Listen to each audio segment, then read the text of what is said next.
Hola, creo que ya estamos conectados. Bueno, saludos a todos y todas, saludos a los asistentes y a las asistentes de este evento, de este webinar. Buenas tardes para los que están aquí en Europa, buen día a los que están en otros lugares, en Latinoamérica, sobre todo. Estamos, bueno, muy contentos aquí de poder organizar este día peculiar, como bien veis, en el marco de los Erasmus Days, que son días especiales para el tipo de evento que estamos organizando hoy a través de la red Funiver. Básicamente se debe a que Funiver, como institución perteneciente a digamos, a un consorcio de universidades, participa en diferentes proyectos europeos. En este caso, me gustaría hacer hincapié en el webinar de hoy. El tema de hoy que nos junta es Financial Training for Social Development in Entrepreneurship Initiative from Europe. Tal cual os decía, ese evento se organiza en el marco de los Erasmus Days, que son los días que se dedica para los proyectos de investigación europea. Soy Tomás André Prola, perdón que no me presenté, soy antropólogo de la educación, profesor de la Facultad de Ciencias Sociales de la UNED y también jefe de proyectos europeos. Y en este marco presentamos hoy el proyecto Financem Lab, que es un proyecto empujado por diferentes universidades y liderado por Funiver, que tiene que ver con las soluciones formativas para jóvenes en el sector del emprendimiento. Mi colega y jefa de este proyecto, Ina Alexeva, después os comentará un poquito más acerca del proyecto. El proyecto, simplemente comentarles acerca de las fuentes de financiación, está financiado por la Agencia Europea, la Agencia Española de la Unión Europea en Madrid, el CEPI, y liderado entonces con Funiver, con la participación de algunas universidades europeas, la Universidad Jan Kochanowski de Kielce, en Polonia. Aquí tenemos nuestra colega Joana, que también hoy tendremos el placer de escuchar. La empresa The Vision Works de Alemania, aquí tenemos a nuestro colega David. La Universidad de UOIC de Rumania, de Iași, que también estarán presentes en un futuro evento que vamos a organizar. Y finalmente nuestros partners españoles del Centro de Investigación de Tecnología Industrial de Cantabria y la Universidad de Valladolid, quienes nos ayudaron para también difundir ese evento como líderes de la parte de comunicación del proyecto. Entonces, la idea de hoy es poder conocer un poquito acerca de este proyecto desde la intervención de Ina Alexeva como líder del proyecto. Pero antes me gustaría compartir con ustedes un pequeño video de presentación, si se puede poner.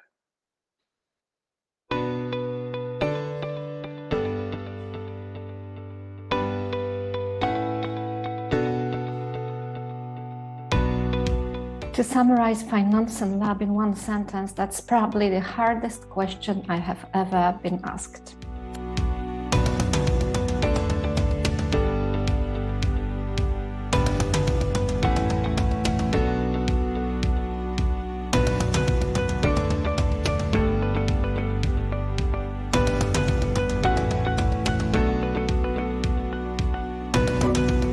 Today, a great proportion of the student population still remain financially illiterate and report problems in understanding financial matters.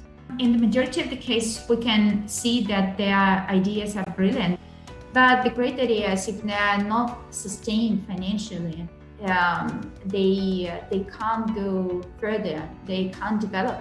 The goal first is to provide more awareness, entrepreneurial awareness, but in terms of financing. The financial issues are frequently left as something, well, I don't understand, somebody will do it. but actually they're related very directly with decision making. Well, the official start date of the Financing Lab is March, the 1st of March, but the work for the project started several months earlier. We do love working with founders and startups, and that's part of our daily business. But also we are deeply involved in new tools and in the development of new solutions in startup consultancy. So the project actually brings together two important parts for our business.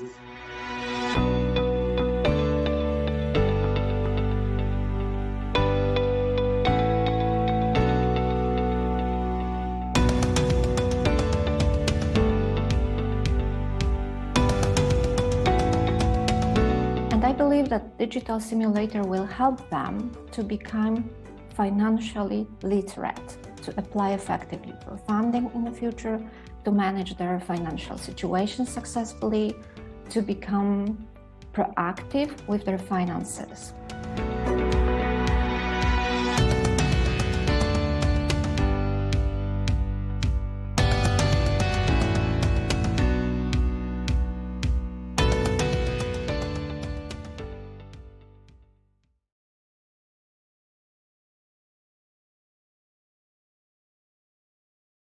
Os haya dado alguna idea, como bien os decía, seguidamente nuestra líder del proyecto os dará más elementos. Me gustaría, antes de darle la palabra, presentar simplemente en algunas diapositivas Funiver. ¿Quiénes somos? Bueno, somos una red académica y profesional fundada en el 97. Nuestra idea es la formación global, pero respetando las identidades locales. Estamos en diferentes países y tenemos convenio en diferentes universidades. Básicamente, en eso, digamos, nos desarrollamos, esas son las áreas de actividad. Nos dedicamos tanto a la formación a distancia, a través de programas de doctorado, maestrías, licenciaturas. Tenemos, de hecho, un sólido programa de becas que permite, de hecho, de acceder a esos programas. Os compartiré después, les compartiremos en los links de YouTube, os compartiremos los links para poder acceder a esas becas. Soluciones formativas a medida y finalmente el área que hoy nos interesa también, los proyectos de I+D, además de editoriales y acceso, normalmente en acceso abierto a través de nuestra revista también científica. Finalmente, estos son los diferentes países donde estamos presentes. Algunas cifras voy a pasar rápidamente. Y el departamento de proyectos, simplemente comentarles, estos son un poco los proyectos que desarrollamos. Como ven, tenemos áreas tecnológicas. En este caso, está muy relacionado también con la parte de proyecto, el máster en proyecto, el doctorado también en proyecto, medio ambiente, empresa, actividad física, nutrición, TIC y aprendizaje. En relación a la empresa, evidentemente la presencia de este proyecto europeo Financing Lab. Bien. Os compartiré, como bien os decía, estos links después bueno, en la mensajería. ¿Estoy compartiendo pantalla todavía? Perfecto, ok. Muy bien, entonces, ahora sí, voy a presentar los invitados de hoy. Como ven, esta conferencia está ligada a realmente temas realmente contextuales. Y primero vamos a tener el placer de escuchar a Ina Alexeva. Ella es profesora de la Universidad Europea del Atlántico. Es también líder de proyecto con Funiver, en este caso de este proyecto. Ella está en temas de business y management. Es también la directora de la cátedra de emprendimiento de la UNEAT. Y entonces colabora en este caso en temas de emprendimiento, en el proyecto como directora del proyecto. Ina, bienvenida. Voy a seguir Hola, presentando. buenas tardes aquí desde España, desde Europa y buenos días, bueno, pues para aquellos que se están conectando desde el otro lado del Atlántico. Encantada de saludarles y también comentar un poquito sobre este proyecto. Os voy a compartir una breve presentación. Un segundo, Ina, termino de presentar y después Vale. te devuelvo la palabra. Tenemos a Joana Rudavska también, de la universidad basada en Kielce, que ella es doctora en la parte de economía, es asistente profesor en la Universidad Jan Kochanowski de Kielce, en la parte de management, y está trabajando en el proyecto como investigadora. Bienvenida, Joana. Welcome, Joana. Hello everyone. Okay, thank you. Y finalmente David Blank, que es es el director de la empresa The Vision Works, quienes trabajan desde hace años en temas de emprendimiento. Es una empresa referente en temas de proyectos europeos y hoy lo tendremos también el placer de escucharlo. David, welcome. Hello. Hello, welcome. Thank you. Muy bien. Entonces, nada, ahora sí, Ina, te doy la palabra y que vaya todo bien. Hasta ahora. De acuerdo, muchas gracias. Bueno, encantada de saludarles a todos.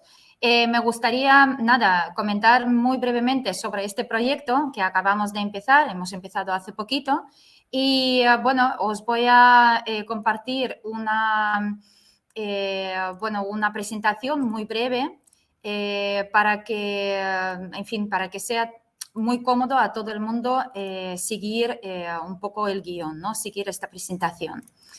Bueno, yo creo que se comparte, ¿no? Que se está viendo perfectamente, ¿verdad? Bien, bueno, pues nuestro proyecto se llama Financing Lab y realmente hemos pensado desde el principio, bueno, pues en hacer una especie de laboratorio, ¿no? Laboratorio en finanzas para ayudar en algunas decisiones, sobre todo financieras, para los emprendedores, sobre todo emprendedores jóvenes. ¿Por qué en finanzas? Porque con frecuencia, según apuntan múltiples informes hechos en España, en Europa y en otros países, digamos, es un punto bastante flaco. Los emprendedores cuando tienen normalmente su idea, luchan por la idea, intentan ejecutarla, pero descuidan quizá la parte financiera, que con frecuencia nos puede traer dolores de cabeza, ¿no? Y además, bueno, pues incluso convertirse en una especie de pesadilla. Entonces, ¿por qué no hacer algo, ayudar, ¿no? Desde la universidad y desde el conocimiento un poco en el negocio, no solamente universitario, a estos emprendedores en, bueno, entender mejor cómo funcionan estas finanzas o cuáles son las fuentes financieras que mejor se podrían ajustar a una necesidad u otra. Entonces, nace la propuesta de Financing Lab, un Digital Simulator for Entrepreneurial Finance, es decir, un simulador digital para resolver estas cuestiones financieras en materia de emprendimiento. Bueno, aquí, como ha comentado ya mi compañero Tomás Proda, Funiver está liderando... ¿Sí? ¿Sí? Ah, efectivamente, pues solamente un momento que vamos a... ¿Y ahora está mejor?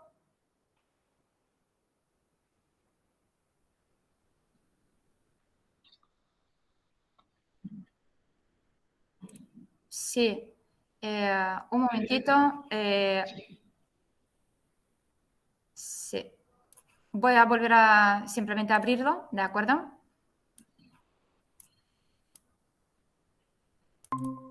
Ahora se está viendo, ¿verdad?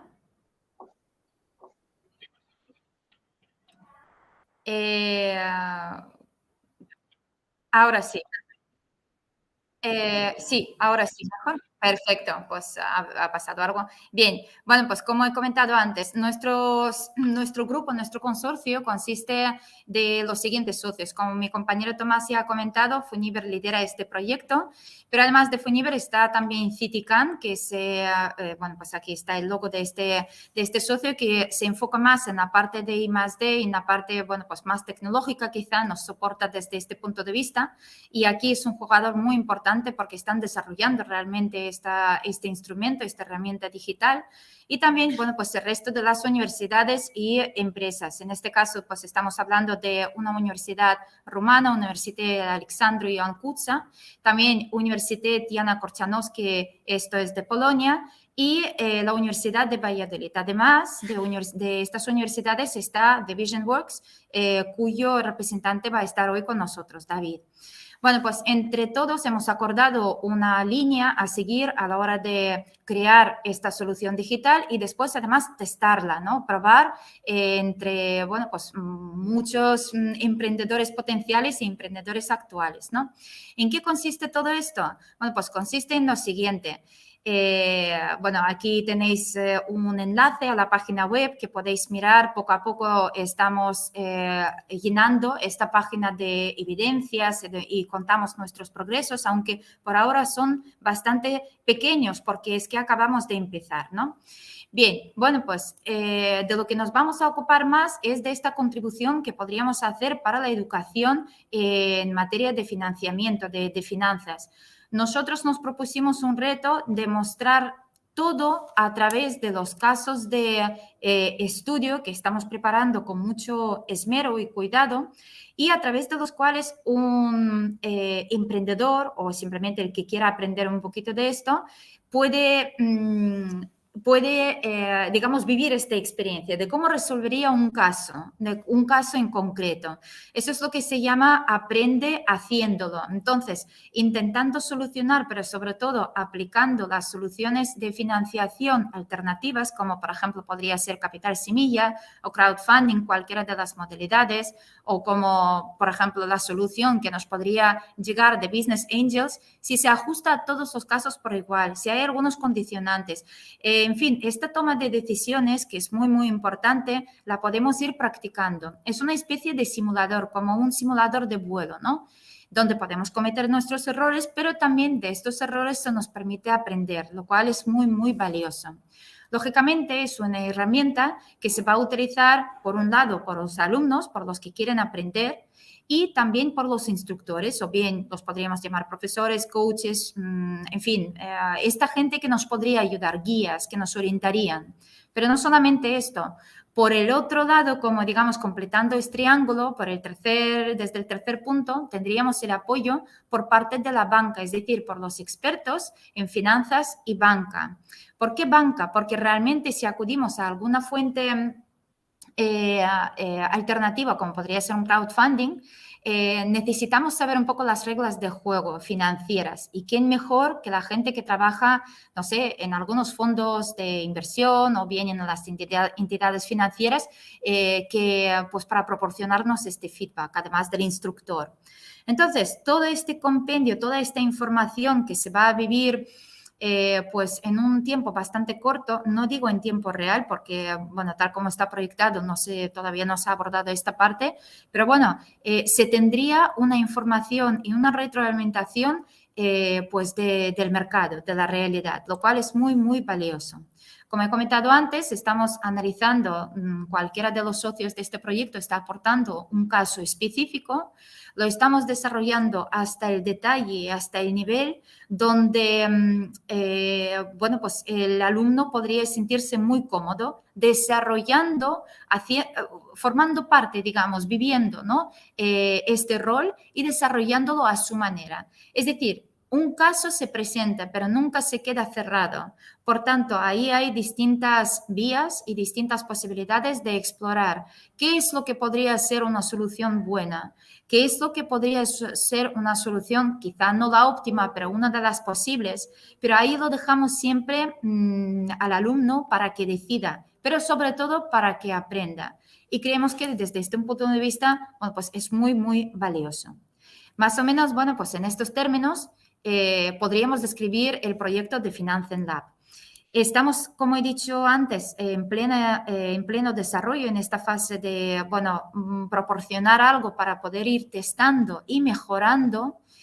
Y por ello, bueno, pues dentro de unos meses, al comienzo del año, vamos a poder bueno, pues ver cómo funcionaría y qué mejoras necesitaría, qué es lo que requiere. Lógicamente, en cada uno de los países, de los socios que formamos parte de este consorcio, bueno, la realidad se vive de una manera un poco distinta.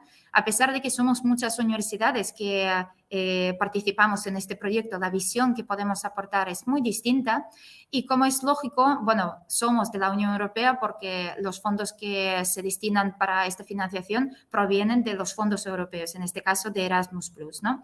Que tiene que ver con la educación, que tiene que ver, bueno, pues con alguna novedad y sobre todo la innovación que podríamos introducir en el campo de educación.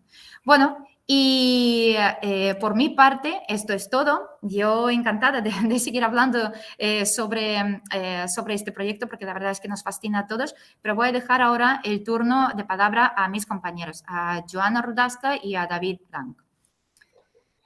Gracias, Ina. Efectivamente, gracias por tu presentación y esa idea global que nos diste para que podamos entender el contexto del proyecto.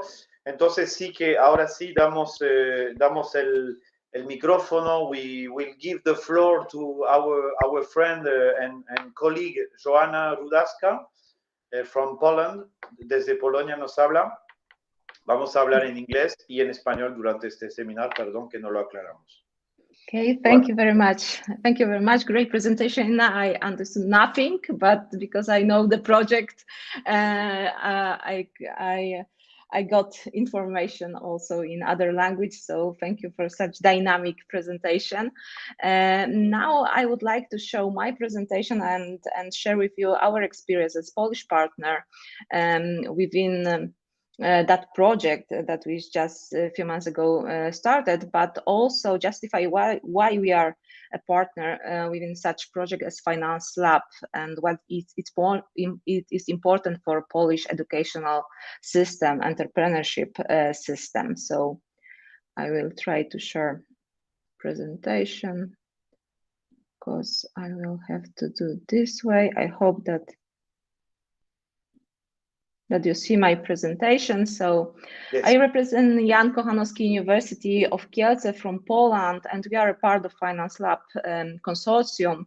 And I would like to tell you a few things about the entrepreneurship education in Poland. So I would like to describe the context of that entrepreneurship education in Poland, but also point some challenges that we still face with that issue and what kind of solution Finance Lab give us. So I will start with such general information, you know that, but if you will ask Polish pupils or maybe students, what is entrepreneurship, they will tell you, of course, that it's some kind of, that refers to the process of creating new venture, new company, bearing with risk and view of making of profit, of course, and all that's true. But no, not all of Polish students know that entrepreneurship can be also researched at the organizational level. For example, we talk about the entrepreneurship orientation of the company, about the entrepreneurship culture of the company, of other organization. And what it's very important for us, for university, because we deal with students, with young people, open-minded people, it's that entrepreneurship is also connected and it's some kind of characteristic of the person. So we talk about the entrepreneurship behavior, about the entrepreneurship spirit, attitude, and mindset. And that's the role of the entrepreneurship university. That's the third mission, to build the entrepreneurship posture, but also to transfer the knowledge, to commercialize the ideas, the know-how. And that's why the issue of entrepreneurship is so interesting to research. It's very broad. And if we talk about the entrepreneurship person, I'm entrepreneur. So what does it mean? It doesn't mean that I'm entrepreneur. I'm the owner of the company. It's much broader. So if we talk about the universities and entrepreneurship posture, we talk about some kind of competences, some kind of skills that we can divide on such three groups. We can talk about skills which are required in entrepreneurship in the context of technical skills. So we have here, for example, such interpersonal skills, writing, also oral communication, but also ability to organize, some technical business management or coaching. And we talk also about the second group of skills which are required in entrepreneurship, business management skills. And here we, for example, have forecasting, planning, budgeting, but also marketing and finances. Finances are very important to be confident how to spend money, how to earn money, how to gain money for the business and creative ideas. And we also talk about the personal skills, so such kind of emotional stability, but also about risk-taking, managing the change, leadership. So that three kind of competences, postures, and skills should be developed during the entrepreneurial process. And you do not have to be the entrepreneur, the owner of the company, to be entrepreneurial person. And for me, entrepreneurship is about facing challenges at each step. So we can talk about the entrepreneurship on the primary level, secondary school level, and academic level, even in later in our adult life too. So it is a very important tool for the academic teacher, because it is bringing the gap between science and market, and that's our role as teachers at the university, to bring the gap between these two sides. And entrepreneurship education, entrepreneurial education, helps to develop the entrepreneurial spirits and helps to prepare students to detect, evaluate, but also to capture that attractive value creation opportunities. And that's very important. If we talk about Poland and about Kielce, but I have some statistics from Poland.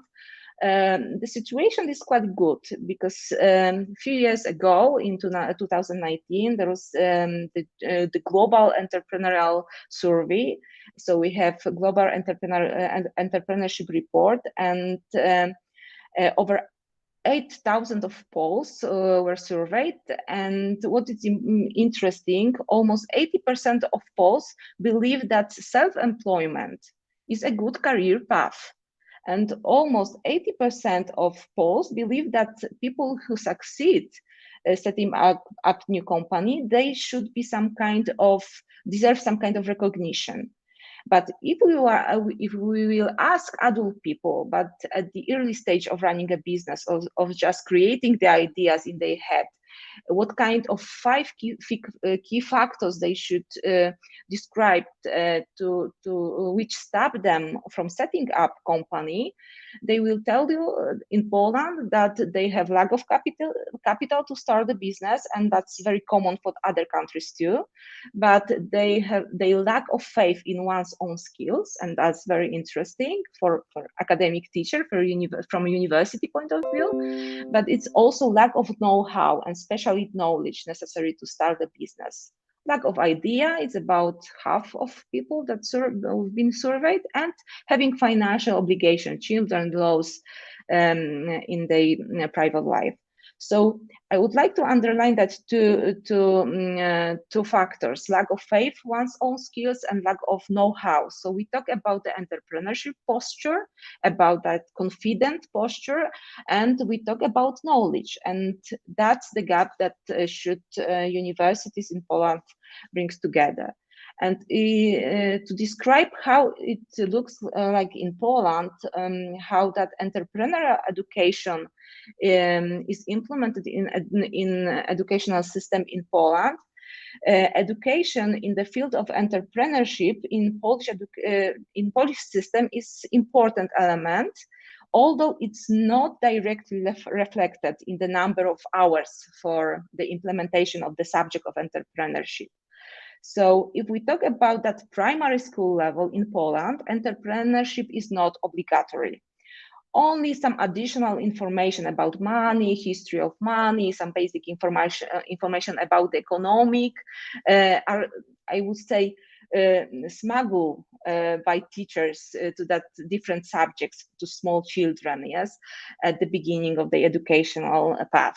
So on the early stage of the education in primary school, the content relates to the world economy, the world around the young people, yes, and they do not deal with, for example, special issues, how to set up company at this stage. And entrepreneurship as a compulsory school subject is in Poland at secondary school level, but it's only 60 hours. And that's the first class of the secondary school level. And the main goal here of the subject is to prepare that young people to plan their future and to be professionally active, both as employee but also as self-employed person. So this is to help prepare students for social and economic activity, as well as for family life in the economic sense, giving them the basic skills, very basic skills of competitive behavior in the market, including bearing the consequences of their own decisions.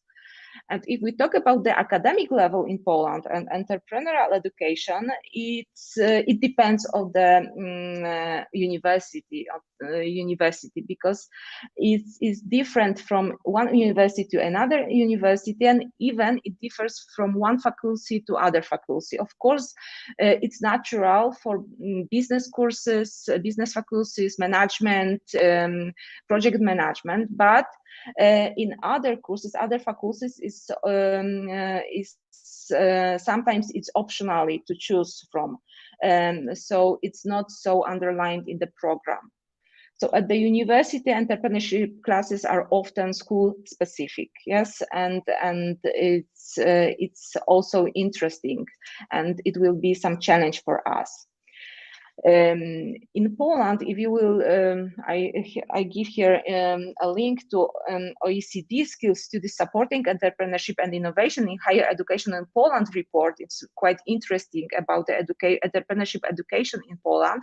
So entrepreneurship requires specific teaching methods. And in Poland, we implement that free teaching methods, not only at the universities, but also in cooperation with others units. So we have awareness training programs, awareness training campaigns. We have training programs, training programs and courses, and also support programs. The first category, that training awareness programs, that's category of courses which target students' community at large and aims at increasing the entrepreneurial spirit and culture, that attitude that we took at the beginning. So that's online, but also face-to-face, different kind of campaigns, how to set up company, why it's worth to set up company. Here you can see Polish Entrepreneurship Days. I believe that you know Global Entrepreneurship Week. We also take part in that. It's such kind of activities. So different activities, most of them free of charge for different groups, because here you can have entrepreneurship days only for social entrepreneurship. You have also entrepreneurship days only for ITC sector, logistics sector. It's 1 or 2 days, even a week. And that's awareness training courses, awareness raising programs draw students' attention to the economic importance of entrepreneurship and of its potential as occupation choice in the future. So such courses, such awareness training campaigns help students to discover what setting up a business means and whether it could be a potential career path for them. The second method that we use in teaching entrepreneurship on all that 3 levels, there are training programs or courses. Of course, there are dedicated to more to students than to pupils, and there are such kind of courses that target students who aspire to launch some kind of entrepreneurial activities, but generally have not yet identified a specific, for example, sector, specific activity. So thanks to that training programs and courses, they gain specific knowledge, and they try to be prepared to start a new business, to develop new service, to test it, or to develop within existing business in the next near distant future. And this kind of trainings are quite intensive, and they can be, of course, online, but they can be also supported by, for example, artificial intelligence. The same courses we will design as already presented within the Finance Lab. So that kind of such programs, like any learned-centered programs, tend to require more important teaching resources. So we have their supervisor, we have teacher, we have some interaction with teacher to gain new knowledge. And here we have small groups, or one-to-one, or small groups that we work in. So here we have some information from my area of activities, for example, design thinking methods, problem solving, how to find money for starting a business, Lean Canvas, Model Canvas. So that's the second group of training programs and courses. And in Poland, thanks to European Union support, we have a lot of such programs. Most of them are free of charge for pupils and universities, but universities have to apply in the competition for money for them, of course. And the third group, for the most advanced students, I would say, there are support programs. So the last category relates to different kind of support programs and target students who have already identified a potential business opportunity and who are looking for personalized support and advice. So here we have incubation program, here we have acceleration program, and of course they are dedicated to different groups. We have here, for example, innovative incubator only for academic teachers, but we have also a project for students within one university. Sometimes there are big programs as platforms, startup platforms, which are implemented in Eastern Poland in a few regions, and students with business idea can apply, and they are incubated for 6 months, get advisory service, specific service, IT support, IPR support, but also a lot of money to prepare the MVP, to prepare the prototype, to put it to test it, and put it to the market. So what is important in this kind of support programs, that universities, schools, secondary, primary schools cannot do it alone. They should cooperate with other stakeholders from the market, such called innovation ecosystem. And if we talk about the innovation ecosystem in Poland, we have over 500 different kind of innovation and entrepreneurship units. We call generally technoparks, incubators, technology transfer offices. We have also the innovation center, and with cooperation with government and local authorities, regional authorities, and of course the universities, they create that helix, innovation helix. Thanks to that cooperation, they can implement the program like this. So quite big support programs which need various kind of advisory service and trainings, and complementary and adjust to the participants' needs. And what about the challenges? we know that business schools, business universities are no longer the sole provider of entrepreneurship education, because there are a lot of NGOs that also deal with entrepreneurship and non-formal education courses. Yes, so to be more attractive for students in Polish system, we identified few challenges. So in Poland, more entrepreneurship education should be based and implemented on non-business studies. More practice in entrepreneurship education and contacts with enterprises, innovation and entrepreneurship ecosystem should be also implemented within the project that are implemented at the universities, because entrepreneurship education cannot take place in isolation from the outside world. It requires partnership with external organizations to support learning in different ways. What is also quite interesting, many entrepreneurship professors in Poland are not formally trained in entrepreneurship. So they are not cooperating with companies, they're only theorists, and that's also one of challenges that we face. And thanks to that, all that support programs, also academic teachers can raise the skills. Polish ecosystem, the Polish educational system in the field of entrepreneurship should also provide access to various methods, not only that free, but different kind of methods, because traditional one are not good enough. We should use, for example, new technologies as artificial intelligence, that simulators, to give a chance students to train their competences in different time, in different zones, and have a contact with a tutor via chat and other tools. And what is also important is also raising competence of the universities, administrative staff, how to gain funds for this kind of support programs. So, and that's all from my side. I'm curious, what do you think about that methods? Do you take part in such awareness campaign, for example, like this today?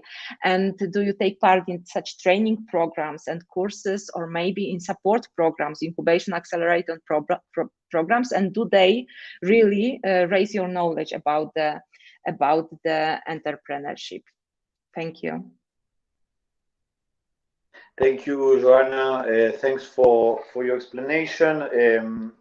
A ver, Joana nos presentó un poco el panorama desde su país en relación a la educación, en relación con la emprendeduría.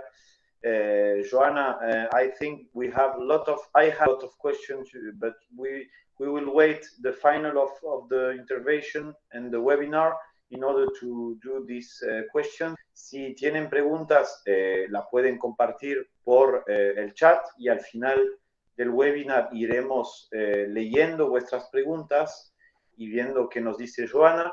Joana nos decía que, y os preguntaba cuál era la situación en relación a los programas de emprendeduría, de educación y emprendeduría en vuestros países.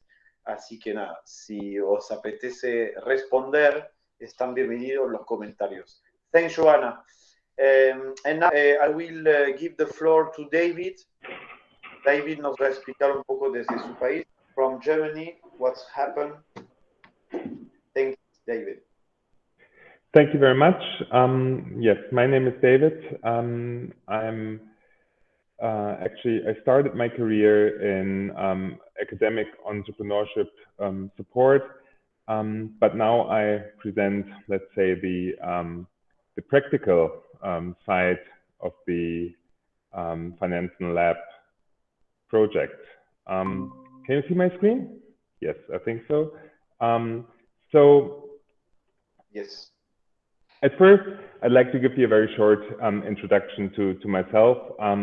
As said, I started my career at the University of Halle, the Martin Luther University, and there I worked on academic entrepreneurship support.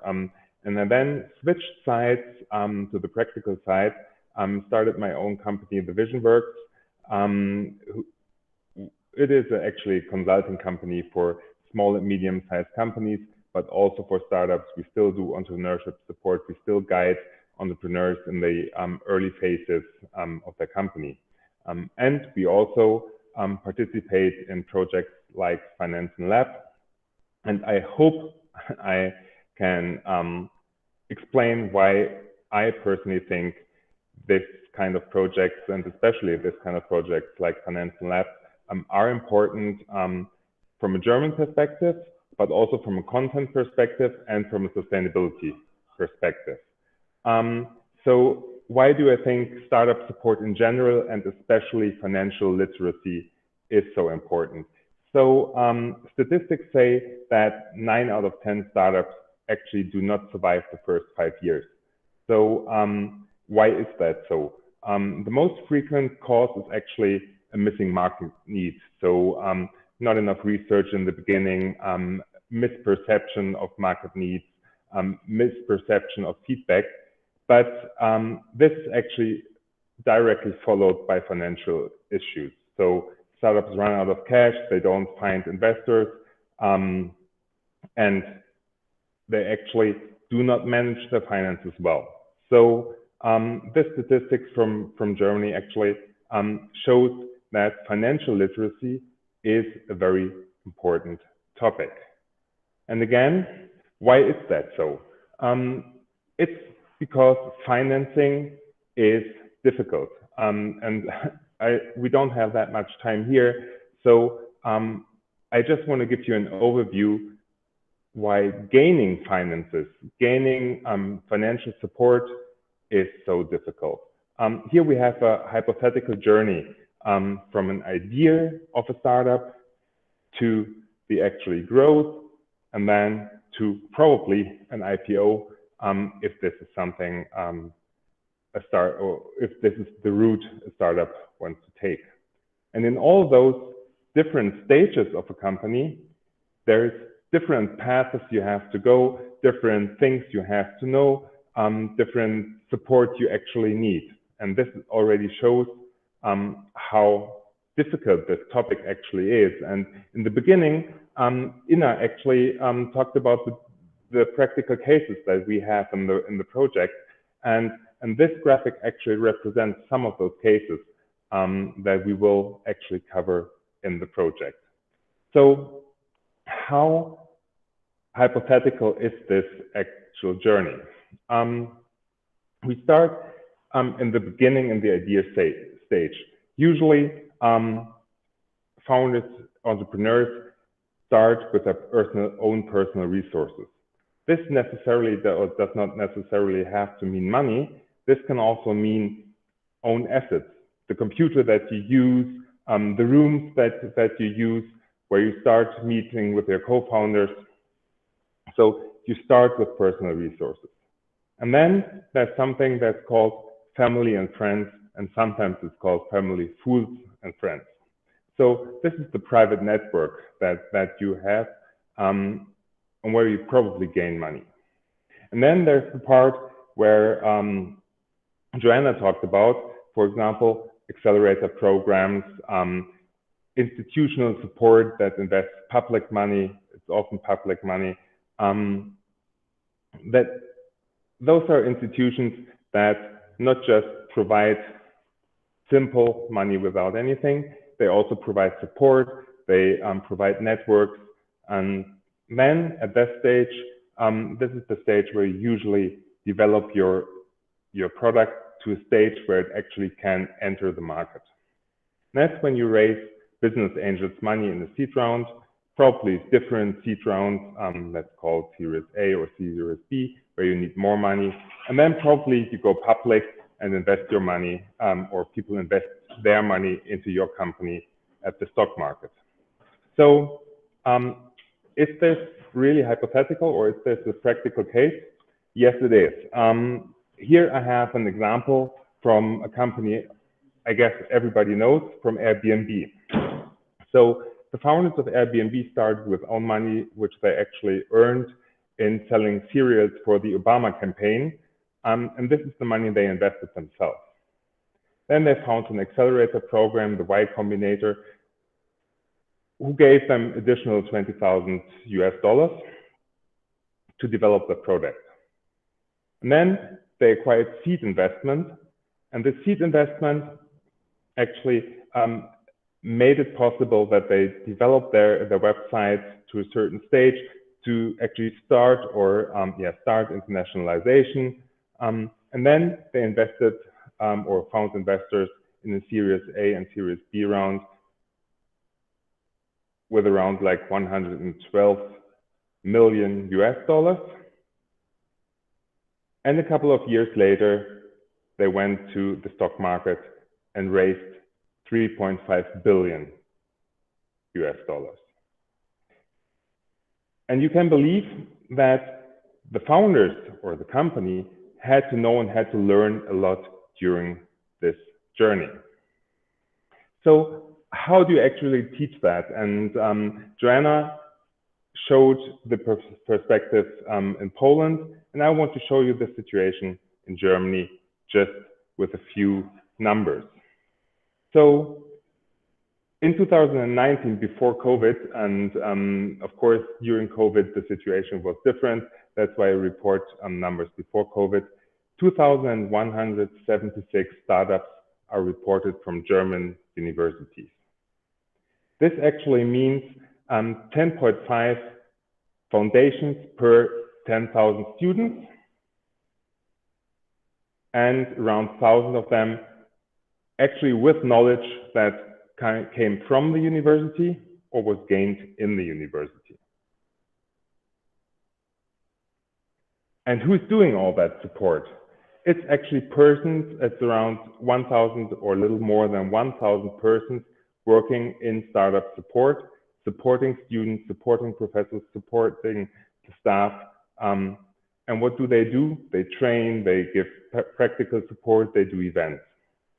And more or almost 7,500 events took place with more than 200,000 participants that actually gained startup support during events at universities in Germany. You could believe that's actually big numbers, and we have the same structure as Joanna reported, so I don't have to actually present the same structure. It's almost similar. But is that all good, and is that enough?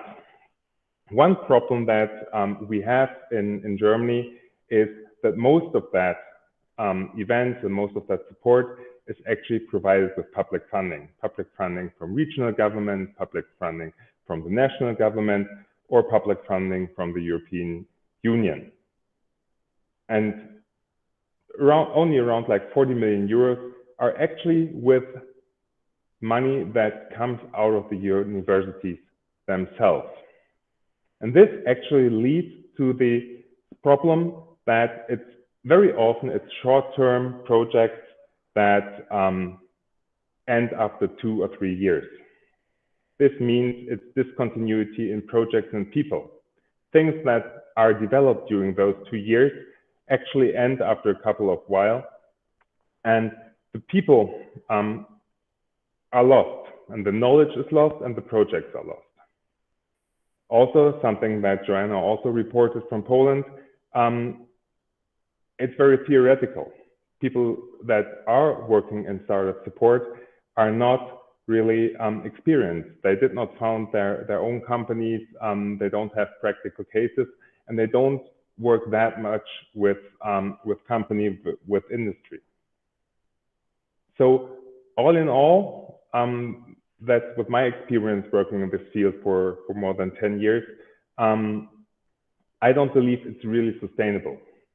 And that's where projects like Financial Lab come in place from my point of view. And that's the reason why we actually take part in this program and want to support this program. It is because we believe that this is an approach where people can actually learn without actually being in the program. It will last after the funding of the project ends, so it will stay there, it will be available. It's actually, the idea is a learning tool that provides practical experience. And from our point of view, I believe that projects like this, and especially this project, will actually help to make entrepreneurship education in Germany, but also in Europe, not just in Germany, in all the participating countries, more sustainable, more practical, and actually more helpful. That's it from my side. So thank you very much, and I'm looking forward to your questions. Thanks, David. I will share with you some ideas from YouTube. So we have 37 participants now. If you have some questions, si tienen preguntas, greetings from Managua, Nicaragua, from Paraguay. Saludos cordiales. Fabiola. Ok. Bueno, si tenéis preguntas, por favor, hacer estas preguntas. Y si no, no pasa nada. Voy a hacer alguna pregunta. I will do some. We are waiting for more questions. I will take advantage to the situation and start with a question to Joanna. You start saying a very interesting thing about I think you said the entrepreneurship is about facing challenges. I like this idea. So, I would like to ask you. We have seen. Well, you show us different programs related to entrepreneurship, training program, support program, which is very interesting. I think in Spain we don't have any kind of. We have some programs, but in secondary and primary school, I think we don't have any programs.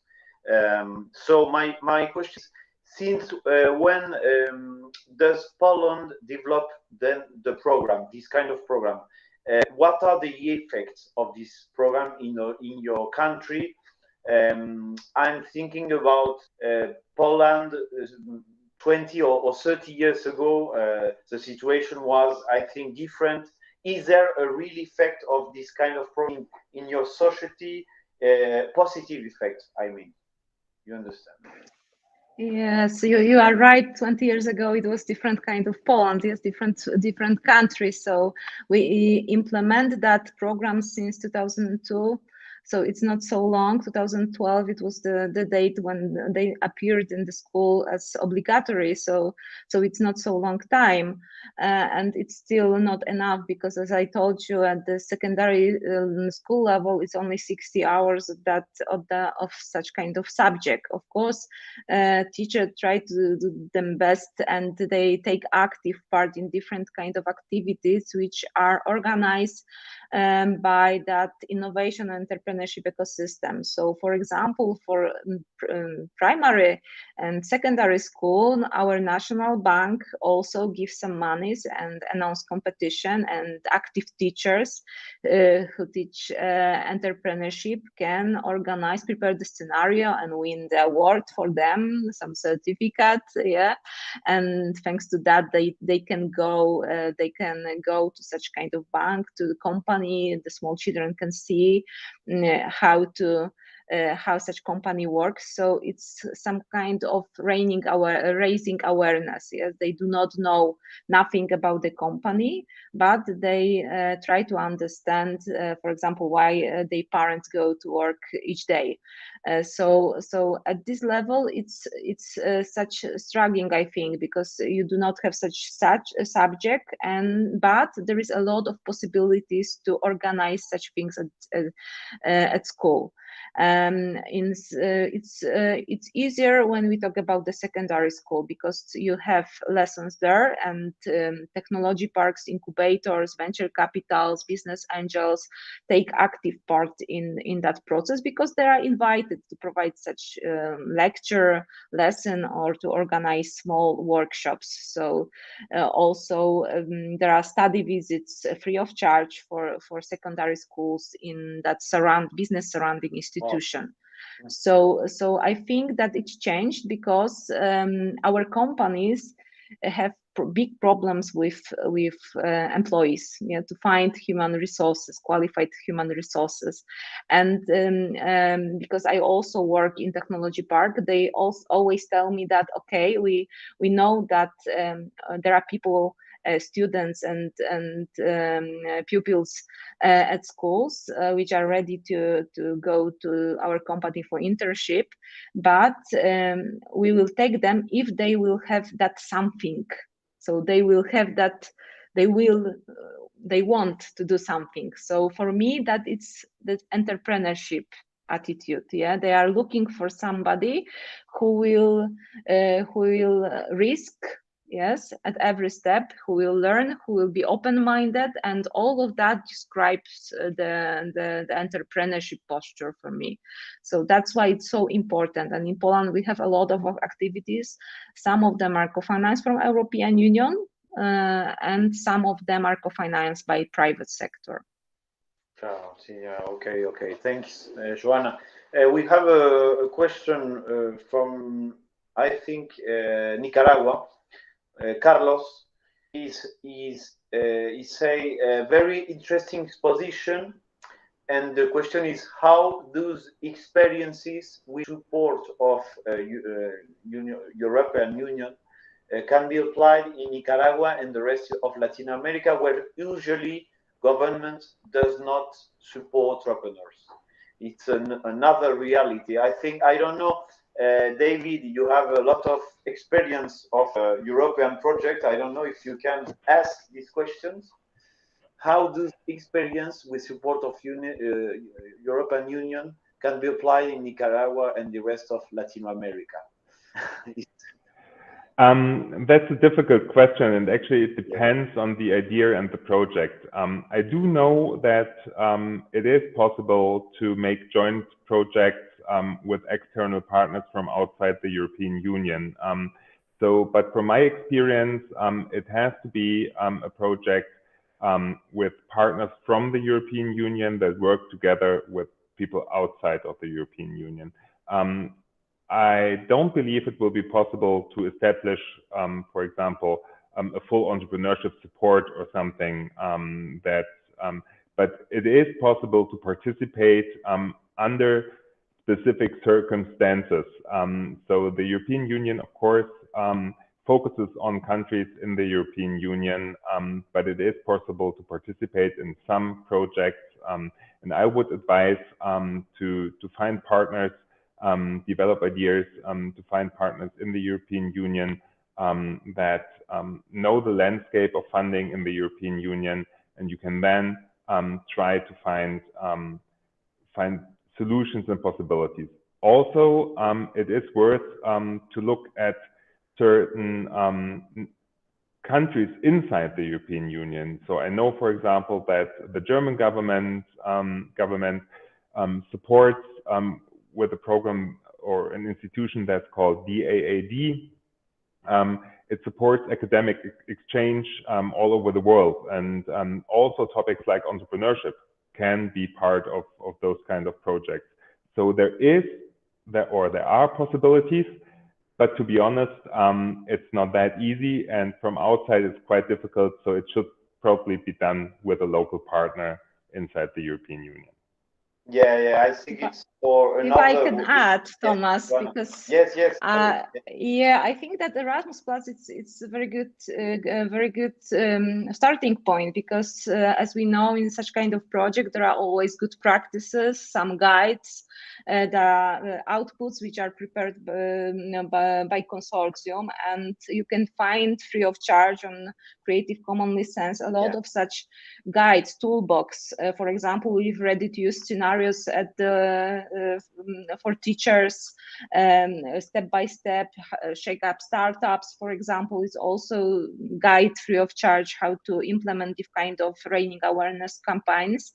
But in Poland, for example, we have two competitions which are open now for foreign creative people. We have such called Poland Prize, and there is 9 operators, and it's the competition for the innovation project dedicated to foreign students, and they can cooperate with companies, get a lot of money, and that's accelerated process. So if you want more information, just find me on LinkedIn, and I will send you. Also, that support program that I saw you, I presented the logotype startup platforms.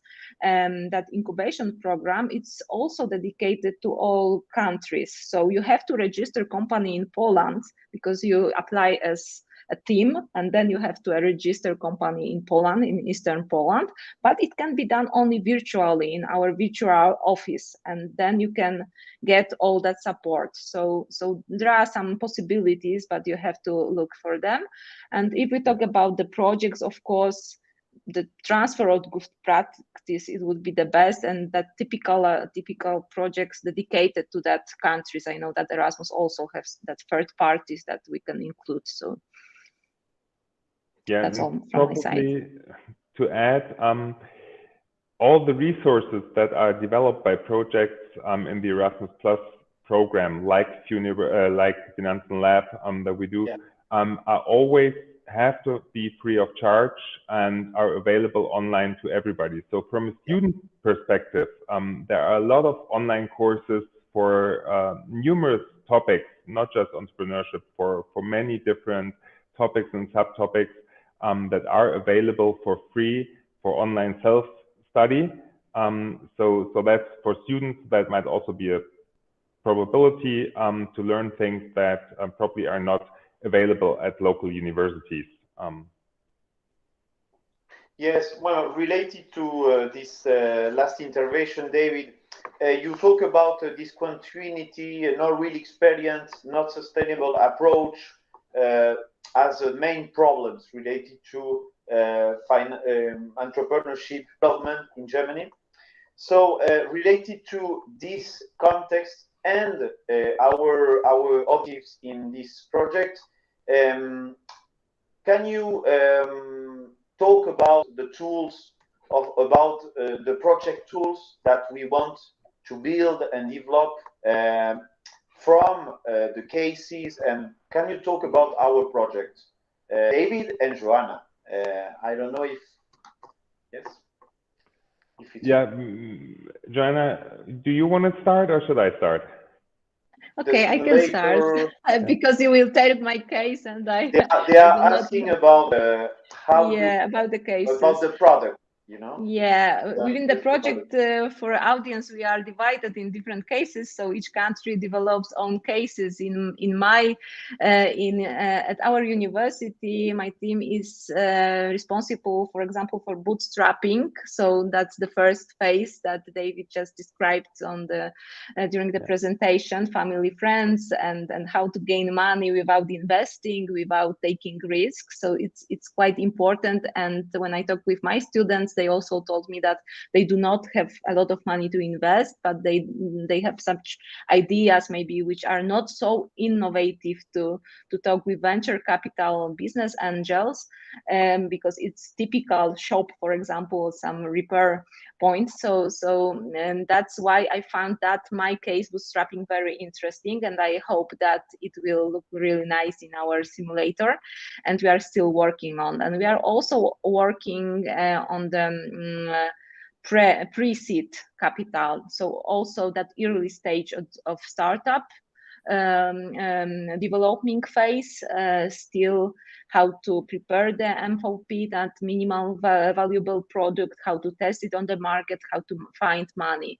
So I think that our cases in our projects and that courses will be very interesting from the point of view of participants, but also a trainer, coach, mentor who will be responsible to prepare students to finish it.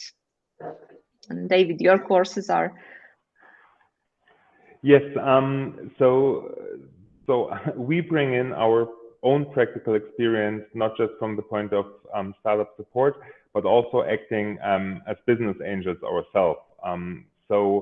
So we developed the case for business angels, and the idea is to develop a tool, Jenku, that allows to simulate different kind of situations to then offer the right knowledge and the right support that is actually suitable for in a specific situation. And that's why the project brings in the competencies from different sectors, different countries, but also, let's say, different phases in the development of startup, where different knowledge is actually needed. And as said, we bring in the knowledge that we see when startups approach us for investment.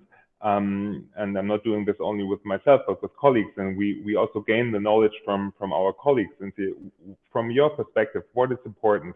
What do startups need to actually gain your attention? And how do startups actually convince you to invest the money that you already earned? So it's a hard decision for a business angel, actually, because it's not public, it's their own money, which they work for, usually work for hard. And so what does you convince to actually invest? And that's the knowledge that we want to bring into the project, and then teach to startups. At least this allows the startups then to convince us if they want to try. But as I said, I think what's important is to gain knowledge from different perspectives, from academia, from practice, from startup support. Put this into a tool that's actually able to teach students how to react in different situations best. Yeah, thank you. I agree. The global idea is to produce a simulator, de construir un simulador alrededor de la inteligencia, with artificial intelligence, ¿no? Entonces se irá desarrollando en estos 2 años futuros del proyecto. Y as David said, sorry, I would like to talk a little bit in Spanish in order to translate some ideas, ¿no? As David said, ¿no? Como dijo David, realmente ese producto estará disponible online en la web del proyecto de manera abierta, un simulador de educación financiera que podáis usar tanto desde las universidades como también desde las escuelas de negocio o en general si queréis emprender. Eso es la idea del proyecto.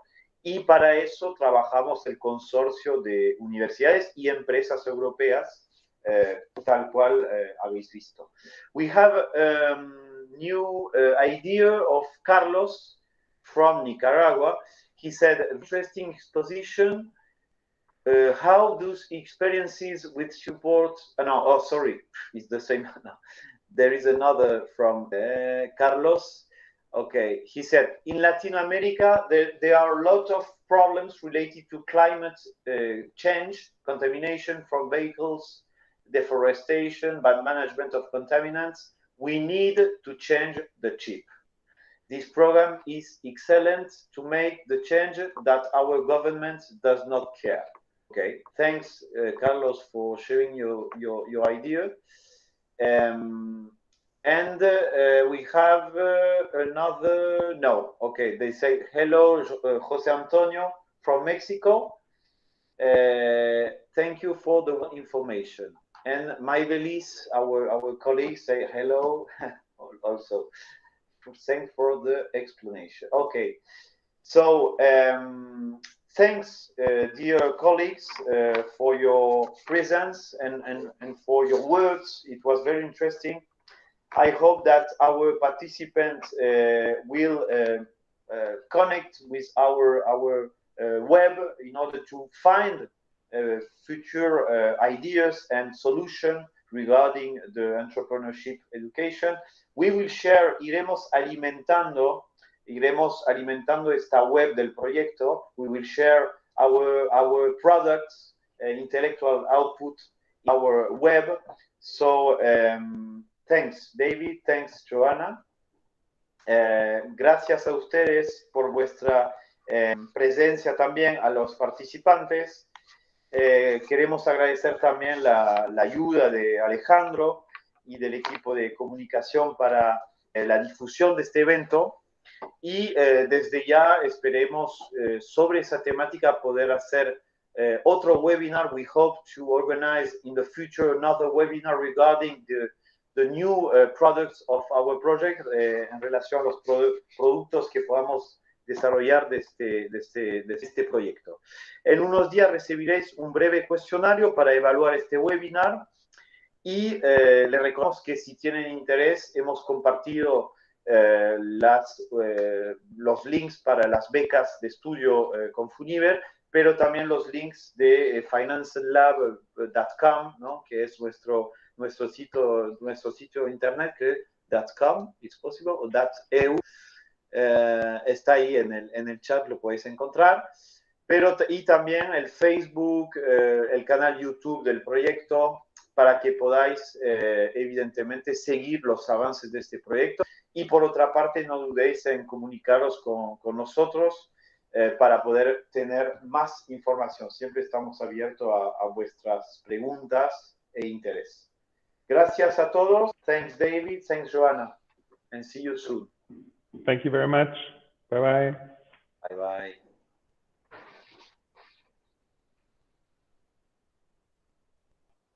Thank you. ¿Ya está? Okay, we are okay, Alejandro?